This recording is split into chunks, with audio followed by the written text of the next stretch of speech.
Thank you very much, and welcome back to Race Industry Week 2023. With us this morning is Lawrence Foster from Racer. Good morning, Lawrence. Good morning. How are you all doing? Oh, we're doing great. We had 3 fabulous days. We're starting day 4, like couldn't be better. So, any thoughts? You are the man behind this. The editorial team at Racer. So, anything you want to share? No, I've enjoyed the range, the eclecticism, just the sheer variety over the last 3 days, and I'm about to enjoy one of my highlights of Race Industry Week, which is always to get inside the WRC for a few minutes. So yeah, looking forward to that. And, Lawrence, I think we do a pretty good deal trying to cover every aspect of racing, from all the grassroots up to the top series, right? So oh yeah. The more the merrier. Everybody has got a place, and it's fascinating to hear it. And I see that Peter has appeared. Good afternoon, Peter. So Lawrence, you're on with Peter.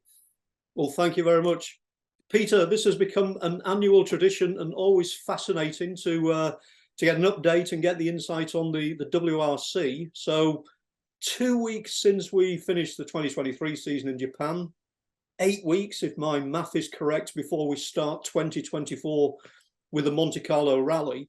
A few things to unpack, but first of all, 2 years into the Rally 1 era, with the hybrid cars headlining the WRC, just give us your take now that the Rally 1 cars are actually reaching a certain maturity. Where are we at the moment? First of all, you can see what is going to happen soon. This is the Casino Monte Carlo behind me. With the 3 current manufacturer teams, and exactly on the 25th of January we're going to start for the 3rd year, and everything so far happened. It was exceeding our expectations. At the very beginning, some of the hardcore fans said, okay, hybrid will be boring, the cars will be slower. Even some drivers said, okay, we will miss these fantastic Rally 1 cars from the generation before. But nobody says this anymore, because it's action-packed season is behind us. 500 horsepower. A part of that, we have 134 in electric form. The cars are really rocket fast, and they are setting standards in terms of sustainability. We are not using only the electric power, but we also have the 2 years very well experienced with the 100% sustainable fuel, which is, by the way, used for the entire field of 4x4 cars in the WRC. And obviously, like most series, you're looking for the next step. 2027, we've got I would say, revised technical regulations as opposed to all new. Can you give us a little insight into where Rally 1 could be heading in 2027? I think we know where it isn't heading. Yeah, let's say it this way. One thing to be clarified is that the FIA, the Fédération Internationale Automobile, is the governing body. They take the decisions, but we are happy to join the table to discuss, to bring ideas, and everything is done with the current 3 manufacturers, Hyundai, Toyota, and M Sport Ford, in order, on one hand, to save the invest has been made and to develop the sport. And what I've heard so far is that maybe in 27 we will have a different approach on the shape of the cars. We keep the basis with the chassis, with the configuration, the combination between sustainable fuel and a hybrid unit.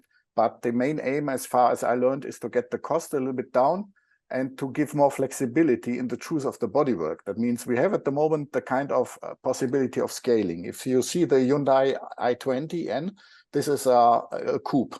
We have the Toyota GR Yaris, which is a compact car, and we have the Ford Puma, which is a small SUV. And in the future, maybe some manufacturer want to enter with a coupe. Possible, because if the basic measurement of the car is kept, I learned from FIA they would like to develop next year, together with the manufacturers, a more open regulation, getting costs down and allowing more accessibility. And this is due to be finalized next year, but they're already everybody's working on it, and I'm quite confident we will have a very good regulation. Now, Peter, you mentioned taking costs out of the formula. How important for you do you feel it is for now Rally 1 is reaching that mature stage that maybe we are seeing extra entries in terms of privateers or semi-factory entries, and give us any thoughts or indications on that potential fourth manufacturer. I mean, I know we all have theories on who it might be, how advanced it is, but any take on that? There are some discussions, but at the moment it's quite sensitive to mention it clearly. But all the regulation is should be addressed in a way that nobody feels excluded. If somebody has a small series production of a special car, or even want to enter a show car, this should be possible in the future. And the problem, or let's say the challenge we are facing at the moment, we are still in a period of uncertainty in terms of the passenger market. You see that everybody is going full electric. This is something for us at the moment not feasible. On the other hand, there is still a strong need for combustion cars. I give you an example. When we were in Chile, there was a Chinese manufacturer who sold a bunch of pickups. They were sponsoring the Rally Chile, and this car are fully ICI.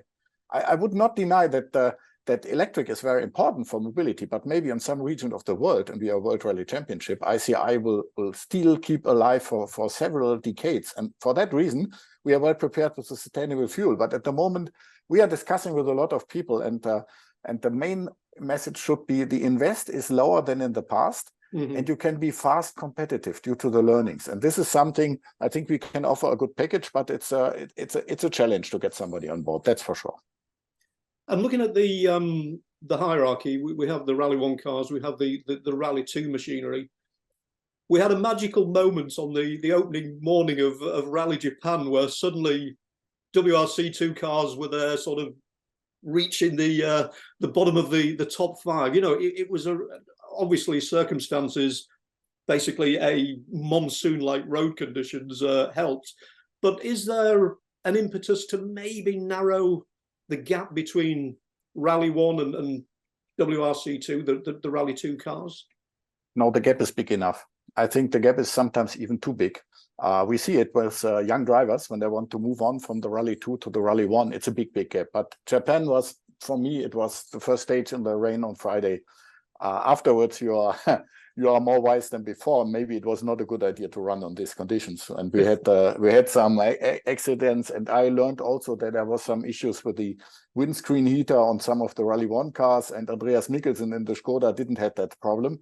But on the other hand, if you're just swimming around, it doesn't matter how much horsepower you have, because you're limited by the grip. So for that reason, and Mikkelsen just took the chance to make the most out of his car. But again, this was a little bit too much. I think rally drivers are able to handle everything, but the learning was maybe it was not so smart to do this stage. But there are always pros and cons. And if you walk through the service park, some guys says yes, we have to face it. Other guys, and I'm one of these guys, we don't have so many cars. And for me, it was a little bit too much gambling on this morning. But anyway, at the end of the day, we had a fantastic rally as well. And talking of guys like Mikkelsen, Oliver Solberg, Sami Pahari, Johan Rossel, Emil Lindholm, there is a large group there of the next wave of potential superstars. How important do you think it is for, when you look at the regulations, when you look at the costs, that we do get, you mentioned that, you know, not so many cars in Rally 1 at the moment, but to actually widen the field and give a chance for some of these guys to actually make the step. It seems there's a little bit of a log jam at the moment of new talent. Yeah, the problem always is if you let the engineers do their job, you end up with fantastic products, but they're a little bit expensive. So it's normal in every sport. I think Formula 1 had it when they introduced the famous coast cap. Other sports had the same issues. And for us, it's now to be very careful that this money-wise gap between the Rally 2 and Rally 1 machinery is not getting too big. But you just named some names, and all of these guys you are mentioning, they have a feasible chance to be very soon in the Rally 1, because the manufacturers themselves, and I was talking to Cyril Abiteboul from Hyundai, he is taking a very close look on the young drivers. Same M Sport Ford developed for decades young and promising drivers, and so Toyota is. But I'm not entitled to give you, let's say, share all the knowledge, because I would like Toyota to do so. But I'm quite confident that we will see a lot of those guys, those names you just mentioned. We will not have to wait too long to see them in Rally 1 machinery in the future. And looking to the 2024 calendar, some interesting additions. Love to see Safari moving to a proper Safari early spring slot. We've got an interesting, I'd call it the Baltic swing, where we have Latvia, we have Poland, we have Finland. Central European Rally makes a return. Chile is back on. But I'm more intrigued in a way by some of the events that aren't on. We don't go back to Mexico in 2024. The elephant in the room for North American fans, what also is happening at the moment with a US round of the WRC. Chattanooga, and then Chattanooga seems to have got a little bit quiet. Let's say you ask a lot of questions. I try to answer them one by Peter. one. No problem. I'm prepared to do so. First of all, a calendar, and this calendar is done by in correlation with FIA. We just make the proposal and then it's approved. It's a logistic thing. You know, you have to transport the car around the globe. And Simon Larkin, who is our event director, is having a really challenge to put everything together that we can work back to back. And in 24, we are a little bit very European, you're right, but there are some reasons for logistics behind that. Therefore, we have a lot of Baltics in. Poland will make a return to the calendar. Huge fan base, by the way, in Europe. But South America, there will be some changes, but I can definitely tell you that we are still working hard to get the rallying to US. But the only reason why it's quiet is because we have to do our homework. First of all, Chattanooga and Eastern Tennessee are still our primary target. The city has interest. The facilities and the roads are good. There have been already 2 pre-preparation small rally events. They are now doing a lot of work to train approximately 1,500 volunteers in 2 years. So it's a marathon, yeah. And we have to do a lot of things to make it a success, because we have only one attempt and we don't want to screw it up when we are coming. So it has to be really perfect. It has to be unique, because the tradition in the US, the last event was in 1988, the Olympus Rally. Massimo Biasion, Mickey Biasion won with the Lancia Delta. Fantastic roads, but very poor feedback on the spectator side. So we have to do it differently. We have already fantastic roads there, and we are really still aiming for 2025. And we got a delegation of Rally Tennessee USA representatives have been in Central Europe and have been in Japan. So we are constantly working, but our policy is the next announcement should be when we have it fixed, it more or less. So therefore, we need some more time, and we have also to take a 360 degrees look. We have to increase the WRC popularity in US before we come, because otherwise nobody will notice what we are doing. So there is some work to do, but we are working on it. And for us, it's a strategic important step. And our aim is clearly to be in 25 back in US.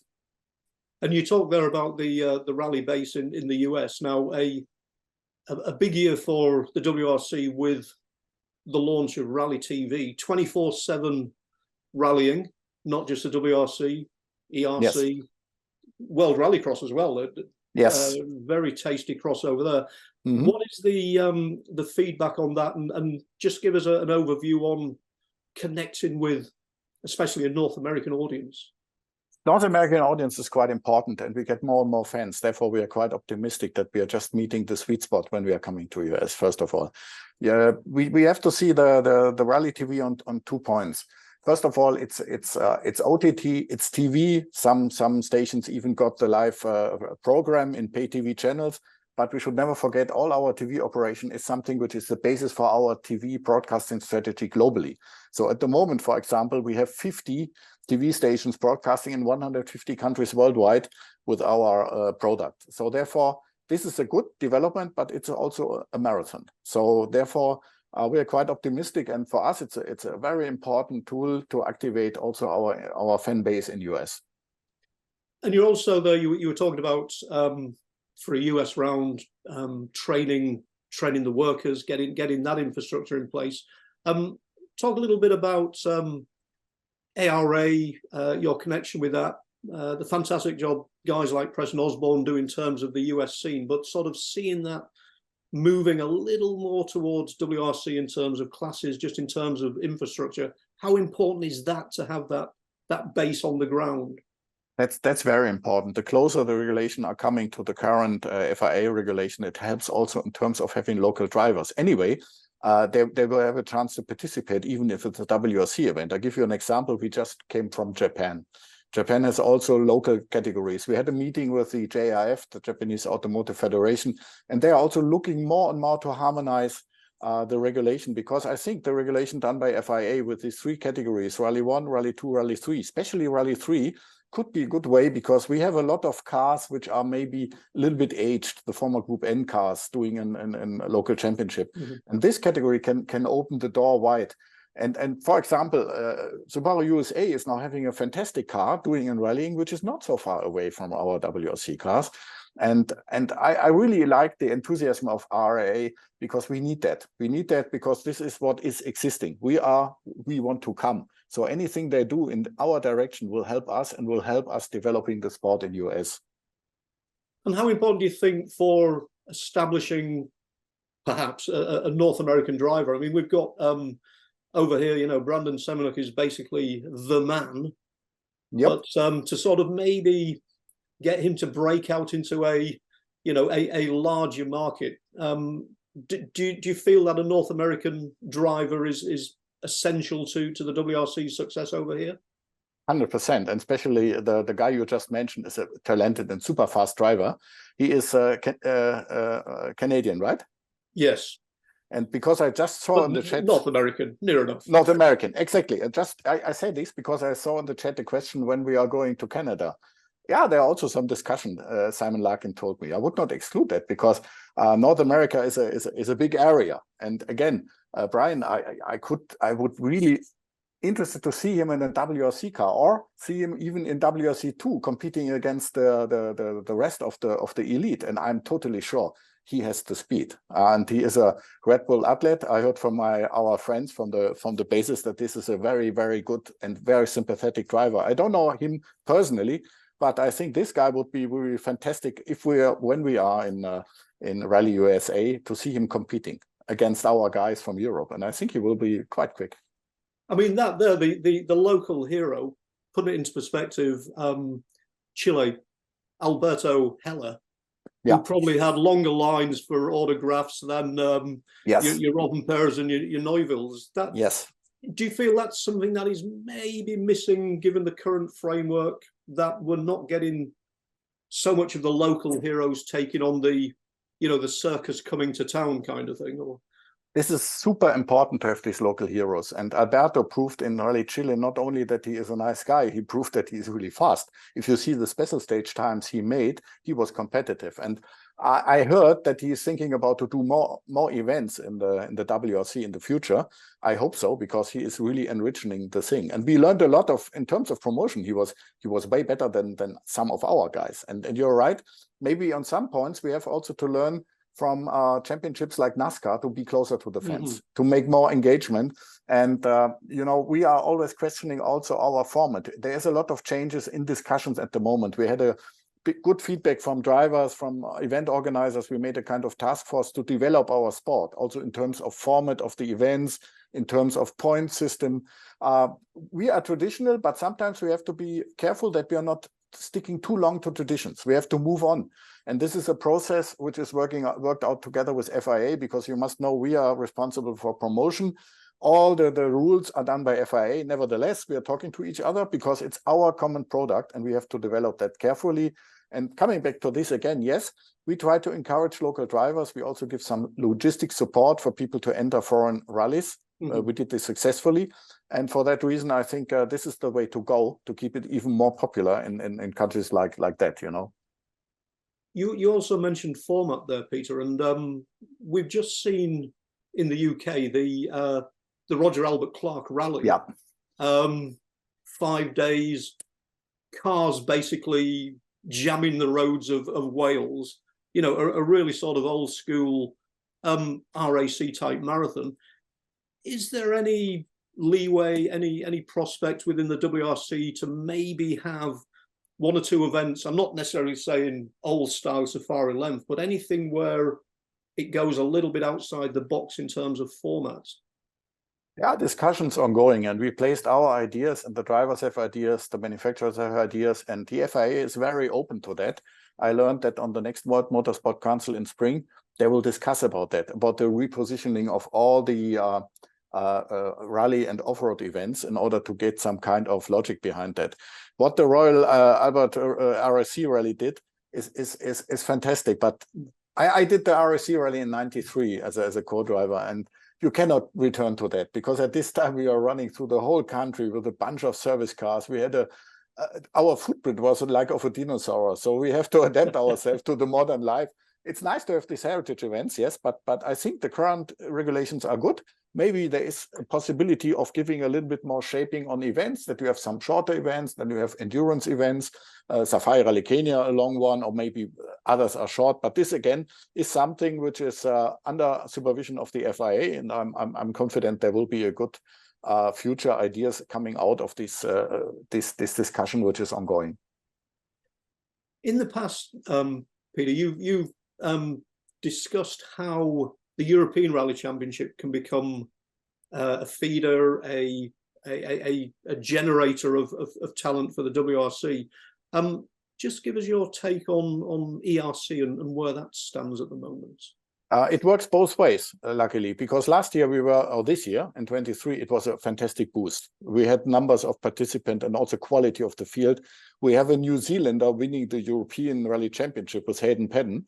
And this is remarkable for both sides, because Hayden realized suddenly that he cannot make the move anymore to WRC. So he went to ERC, got a title, and is a happy man. And he is even sponsored by Hyundai New Zealand. And they made a lot of commercials out of that. So this is really great. Mats Osberg returned to ERC because he said, okay, maybe the time in WRC for me at the moment is not the right one, although I still hope that both Paddon and Osberg will return to WRC. But you see, it works both ways. On the other hand, we have guys like Mirko Marcik from Poland, who was a regular top competitor in ERC, and he is now a regular competitor in WRC too.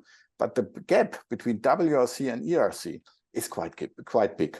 But the guys are prepared, but they are not fighting for the victory when they come at the first sight, but they are able to be front runners. Or another guy, Martin Zesks, is a very promising young guy. He won 2 ERC events. He is the next one I expect him to see in the WRC. And the quality of the ERC event is so professional now, and we put also our marketing efforts into it. Yes. So yes, we are on the right track. And I just can reflect on the famous ERC, on the famous FIA pyramid. If you start the competition, you can go to the ERC Junior Championship. You have front-wheel driven cars with 220, 30 horsepower or something, and you can do a season. As a prize, if you win, you get a arrive and drive prize in the Junior WRC, so the next ladder. If you win there, then you can decide. You get a prize or some prize runs for the Rally 2 car, or as in the past, some guys got a Rally 2 drive in the ERC. So it's not a dead end. And we see a lot of drivers coming out. It takes some time because the level of competition is super, super high at the moment in the WRC, even the WRC 2. But this is working. And this is really for us a pleasure to see that it's working. Peter, as we noted, we're 8 weeks away from the Monte Carlo Rally. You as a former competitor, and obviously still as a massive fan of rallying, traditional to put you on the spot now, look ahead to Monte Carlo and get your predictions for a strange season in some respects. We've had Oyt Tanak moving back to Hyundai. We've got Kelly Rovanpera deciding to go the Seb Ogier route and become a part-timer. So just give us your take on 2024 and what we have ahead of us in the WRC. We had what is behind me, a casino. Nobody knows what's going to happen. And for that reason, it's nothing is more unpredictable as Monte Carlo. At the moment, I'm looking here in Munich out of the offices, everything is white. We have more snow in November than we ever had before. Traditionally, Monte Carlo was since decades dry with some ice patches. But maybe we have a full snow rally. So it's absolutely difficult to say who is going to win. For sure, if you bet on Seb Ogier, by the way, with his program, so what I heard, it's nearly a full season. So you can say he will fight for the title, I'm sure. And if he would have had this year not bad luck in Sardinia, he would also have gone for it. He will never confess that I'm 100% sure. So there will be more guys going the full program. With Kalle, on one hand, I really regret that we lost him, but we do not lose him forever. He just take a sabbatical, or let's say a reduced program.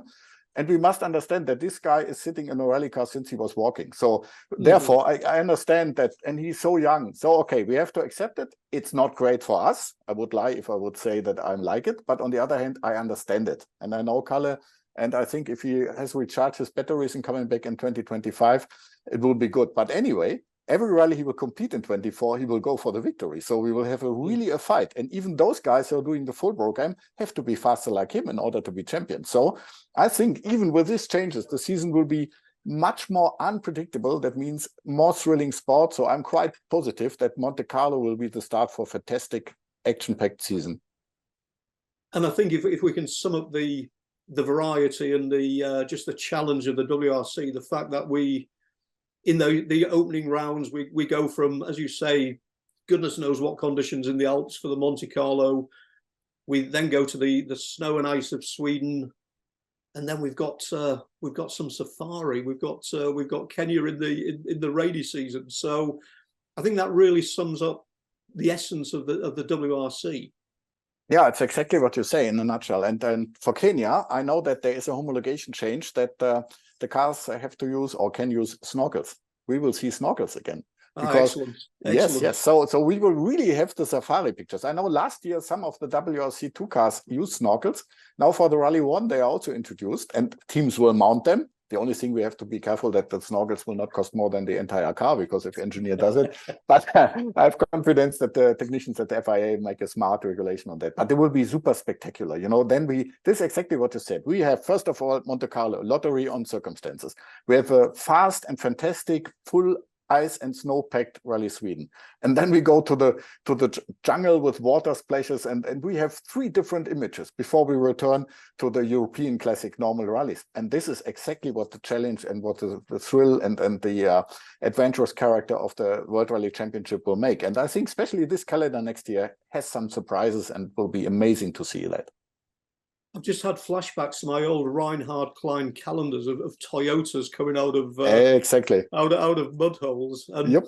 One final question, Peter. The CER, the Central European Rally, yes. where it got a little bit complicated, but is that a blueprint for the future in terms of multi-country rallies? Let's say it's a unique event, and it has challenges for sure. But what we saw when the start was in Prague, we had so many spectators. We had the prime minister waving the cars away. When you have a prime minister of the motorsport event, the whole country was in rally fever.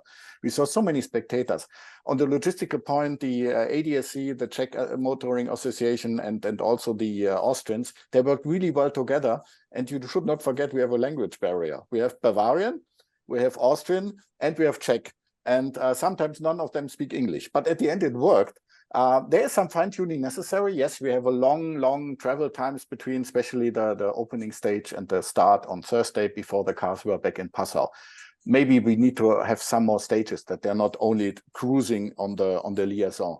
This is something. And maybe there is some adjustment necessarily on organization. But at the end of the day, if you talk to the fans and you see how many people we had, ticket sales, I think it was 125,000 for the first time, which is really good. And let's say this way, this experiment worked well. It was a big challenge, and I can only congratulate the organizer the way they did. But nevertheless, we all know behind the scenes that there's still some improvement to be done, and I think we have to do that. Peter, I can see that the referees are back. So I think that is the end of our chat. But fascinating as always. Thank you for the insight. Thank you for the insight on the on North America and the WRC especially. And a pleasure talking. Yeah, it was nice. Thank you for the invitation. And I must say, I was not regularly seeing your format, but what I saw so far is really interesting, and I will try to follow up later. Thank you. We like that. Thank you, Peter. Great to have you on. Registering on EPARTRADE is easy. To start, click on the Join for Free button on the homepage. First, search your company to see if it's already in our database. If you see your company on the list, click on it to select it. Then, choose Claim Company if you are one of the decision makers, an owner, marketing person, or main company contact. Or choose Join Company if you are an employee, and press Continue. If you couldn't find your company in our database, select Register a New Company. On the following page, fill out your name, email, phone number, job title, and choose a secure password. If you chose Register a New Company, you'll need to choose your business type. Select Supplier if you're looking to display products or services and connect with buyers. Choose Racing Business if you're looking to source new parts and connect with suppliers. Choose Race Team if you own or are a member of a professional race team. Then, enter your company name. Please provide a website, Facebook page, or LinkedIn if you have one, and choose to either claim or join the company. You can view and agree to our terms of use here. If you'd like to receive our weekly newsletter, choose Accept. Finally, click Register Now and your registration will be submitted for approval. An email will be sent to your inbox. Please confirm your email address and you will be approved shortly. Welcome to EPARTRADE.